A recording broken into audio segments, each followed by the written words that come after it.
৭৬তম টকটু mayor নির্বাচন বিধিনিষেধের আয়ত্তে পড়ে বন্ধ হয়ে গেল মাঝপথে।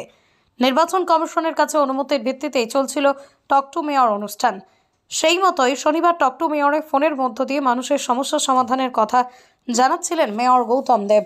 প্রায় ৩৫ থেকে ৪০ মিনিট অতিক্রান্ত হওয়ার পরপরই নির্বাচন কমিশনের পক্ষ থেকে তাঁর ফোনে মেসেজ আসে এক্ষুনি টকটু মেয়র বন্ধ করার। সেই নির্দেশই বন্ধ করে দেন মেয়রের টকটু মেয়র অনুষ্ঠান। তবে নির্বাচন কমিশনের ভূমিকা নিয়ে দ্বিচারিতার অভিযোগ তোলেন তিনি। মেয়র জানান, সব অনুমতি নিয়েই অনুষ্ঠান চলছিল, যেহেতু নির্বাচন চলছে তাই ঘেরাটোপের মধ্যেই সব কাজ করা হবে, তাই তাদের নির্দেশ মতোই মাঝপথে অনুষ্ঠান বন্ধ করে দিয়েছেন তিনি। তবে নির্বাচনের দিনেই ডাবগ্রাম ফুলবাড়ির বিধায়িকা শিখা চ্যাটার্জি যেভাবে ইচ্ছাকৃতভাবে এবং প্রচার পাবার লক্ষ্যে দিনভর নির্বাচন কমিশনের বিধিনিষেধ উল্লঙ্ঘন করে বেআইনি কাজ করেছেন, তার বিরুদ্ধে কোনো পদক্ষেপ কেন নেওয়া হলো না সেই ব্যাপারে কমিশনের দ্বারস্থ হবেন বলেই জানান তিনি। অন্যদিকে বিধায়িকা শিখা চ্যাটার্জির বিরুদ্ধে আনা অভিযোগের পাল্টা অভিযোগ আনেন শিলিগুড়ির বিধায়ক শঙ্কর ঘোষ। তিনি জানান, মেয়রের নির্দেশেই পুলিশ শিখা চ্যাটার্জিকে হেনস্থা করেছে। 26 তারিখেও যদি একই ঘটনা হয় সেক্ষেত্রে দলের তরফে আপনারা কি? আমরা আগে থেকেই বলে দেব যে নির্বাচিত প্রতিনিধি যারা, দেখুন আমাদের এখানে 33 জন কাউন্সিলর আছে, দে আর অলসো প্রতিনিধি। হ্যাঁ, আমি এখানকার ভোটার প্লাস মেয়র। হ্যাঁ, আমাদের অনেক এমপি আছে, রাজ্যসভার সাংসদরা কিন্তু সারা স্টেটের ভোটে নির্বাচিত হয়। হ্যাঁ, কিন্তু আমরা জানি যে ভোটার না হলে সে তার নির্বাচন ক্ষেত্রে আসতে পারে ভোটের দিন, ভোটের এই কাছাকাছি। এখন আমরা ইলেকশন কমিশনকে আমাদের যা জানানো, আমরা ইসিআই থেকে সিইও এবং এখানে ডিও সবাইকেই আমরা লিখিতভাবে এটা জানিয়ে দেব যে টিভি মিডিয়ার মাইলেজ ফুটেজ পাওয়ার জন্য এরা কালকে যেটা করেছে সেটা কেন ব্যবস্থা নেওয়া হয়নি সেটাও জানতে চাইব। আর আমাদের জানার অধিকার আছে। আমি AITC national working committee member, আমার দলের জানার অধিকার আছে। স্টেটের সবচেয়ে বড় রাজনৈতিক দল আমরা, আমাদের জানার অধিকার আছে। আর সেকেন্ডলি আমরা এটা চিঠি দিয়ে বলব যে 26 তারিখের ভোটে এটা যেন কড়া পদক্ষেপ ডে 1 থেকে নেওয়া হয়, কাউকে যেন রেয়াত না করা হয়।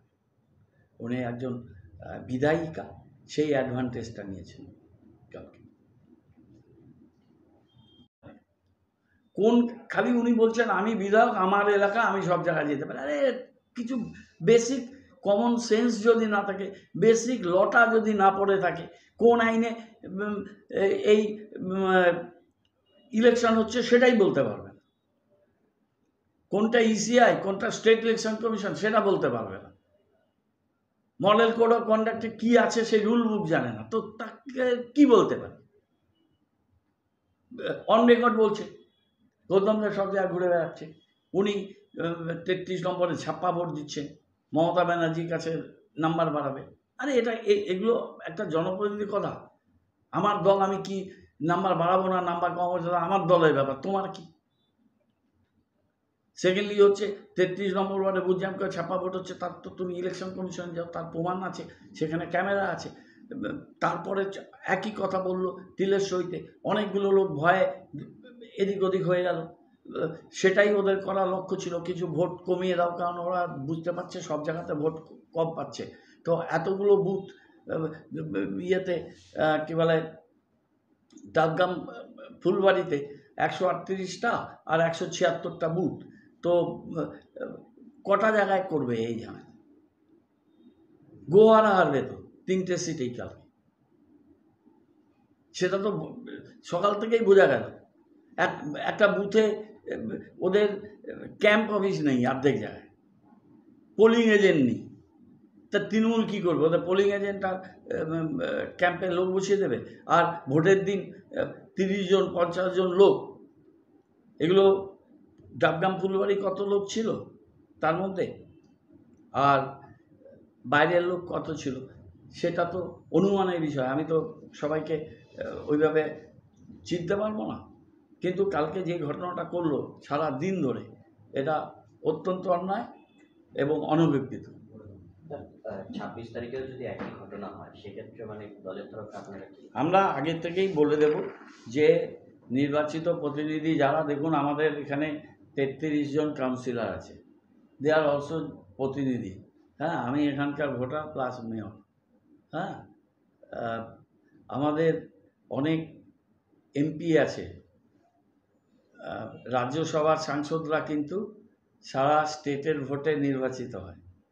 হ্যাঁ, কিন্তু আমরা জানি যে ভোটার না হলে সে তার নির্বাচন ক্ষেত্রে আসতে পারে ভোটের দিন, ভোটের এই কাছাকাছি। এখন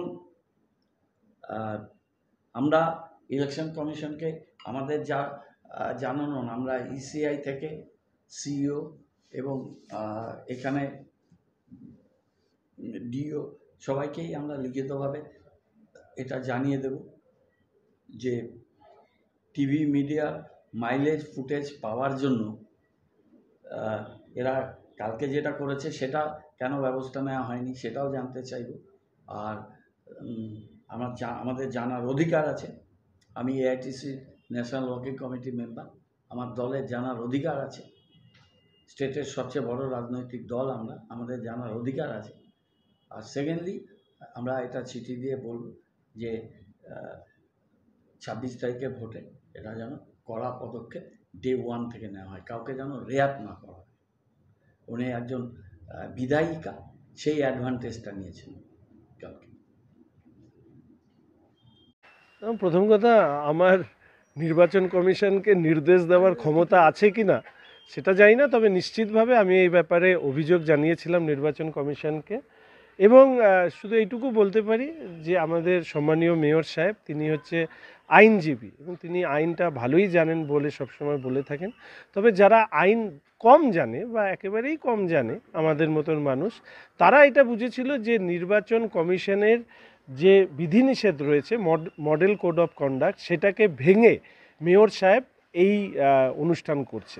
আমি নির্বাচন কমিশনকে সিদ্ধান্তকে স্বাগত জানাচ্ছি এবং ভবিষ্যতে আইন বিশেষজ্ঞ মেয়র সাহেবের উচিত এই ক্ষেত্রে মডেল কোড অফ কন্ডাক্ট যেগুলো আছে সেগুলো যাতে মেনে চলেন। এবং উনি মাঝে মাঝেই দেখি আমাদের রাজ্য পুলিশকে বিভিন্ন নির্দেশ দেন, আমি নির্দেশ দেওয়ার পক্ষপাতী নই, ফলে সেই নির্দেশগুলো যেন মডেল কোড অফ কন্ডাক্টের মধ্যে থাকে।